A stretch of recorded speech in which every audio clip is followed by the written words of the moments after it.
10 nama malaikat Allah beserta tugasnya. Sebagai umat muslim, kita diwajibkan untuk meyakini rukun iman. Nah, rukun iman adalah meyakini dan percaya bahwa sosok-sosok yang disebutkan dalam rukun tersebut benar-benar ada, meskipun tidak dapat dilihat secara kasat mata. Salah satu rukun iman adalah percaya kepada malaikat. Dalam agama Islam, malaikat merupakan makhluk Allah Subhanahu wa Ta'ala yang diciptakan dari cahaya. Ada ribuan malaikat di dunia yang bertugas membantu Allah Subhanahu wa Ta'ala. Namun, hanya 10 nama malaikat dan tugasnya yang wajib diketahui oleh umat Islam. Siapa saja nama-nama malaikat tersebut dan apa saja tugasnya?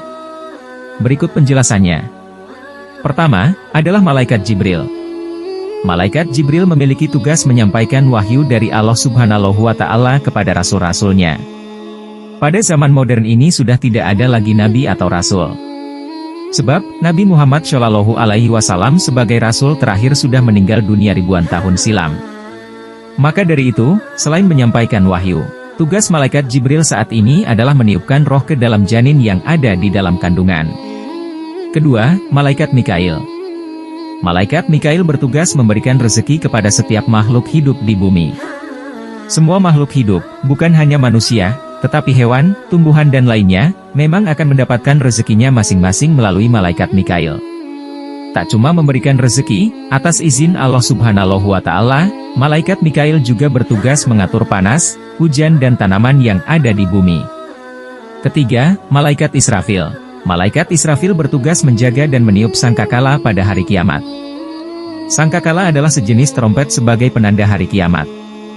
Jika Allah Subhanahu wa Ta'ala telah memerintahkan malaikat Israfil untuk meniup sangkakala, maka terjadilah kiamat dan seluruh makhluk hidup yang ada di bumi akan mati.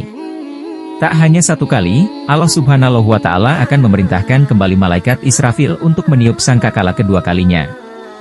Tiupan sangkakala kedua membangunkan kembali seluruh makhluk hidup dan disebut sebagai hari kebangkitan. Keempat, malaikat Israel.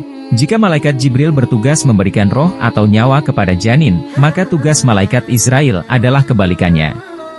Malaikat Israel bertugas mencabut nyawa. Bukan hanya manusia, seluruh makhluk hidup yang ada di bumi akan didatangi malaikat Israel jika waktu kematiannya telah tiba. Kelima, malaikat Munkar. Setelah nyawa manusia dicabut oleh malaikat Israel dan ia meninggal dunia, maka di dalam kubur, manusia akan bertemu dengan malaikat Munkar. Malaikat Munkar akan bertanya soal keimanan dan mendatangi manusia yang seringkali berbuat keburukan dalam hidupnya. Dalam Al-Quran dideskripsikan, malaikat Munkar adalah sosok menyeramkan yang membawa palu godam sebagai senjatanya. Ia akan bertanya kepada manusia dan jika sang manusia tersebut tidak dapat menjawab, malaikat Munkar akan memukul kepala manusia itu menggunakan senjatanya hingga hancur. Tak berhenti, manusia itu akan dibangkitkan kembali dan ditanya pertanyaan yang sama. Malaikat Munkar akan memukulkan senjatanya jika manusia tidak bisa menjawab. Begitu seterusnya hingga hari kebangkitan tiba. Keenam, malaikat Nakir. Kebalikan dari malaikat Munkar, malaikat Nakir akan datang ke alam kubur dan menanyai manusia soal kebaikannya. Dikisahkan dalam Al-Quran, malaikat Nakir memiliki wajah yang ramah dan menyenangkan. Diceritakan pula, jika manusia didatangi oleh malaikat Nakir, maka orang tersebut akan masuk surga. Ketujuh, malaikat Rakib. Kehadiran malaikat Rakib bertugas mencatat semua amal baik manusia selama masih hidup di dunia. Dikisahkan dalam Al-Quran, catatan amal baik yang dibuat oleh malaikat Rakib ini nantinya menjadi penyelamat dan pertimbangan seseorang untuk masuk surga. Kedelapan, malaikat Atid. Kebalikan dari malaikat Rakib, malaikat Atid mencatat semua amal buruk yang manusia lakukan selama masih hidup di dunia. Keburukan dan kejahatan sekecil apapun tak luput dari catatan malaikat Atid. Dengan adanya malaikat Atid ini, semoga kita semakin berhati-hati dalam bertindak. Kesembilan, malaikat Malik. Malaikat Malik bertugas menjaga pintu neraka. Dikisahkan dalam Al-Quran, sosok malaikat Malik adalah kasar dan keras. Malaikat Malik bertugas demikian sesuai dengan perintah Allah Subhanahu wa Ta'ala. Hal ini sesuai dengan deskripsi surat At-Tahrim ayat 6. Kesepuluh, malaikat Ridwan.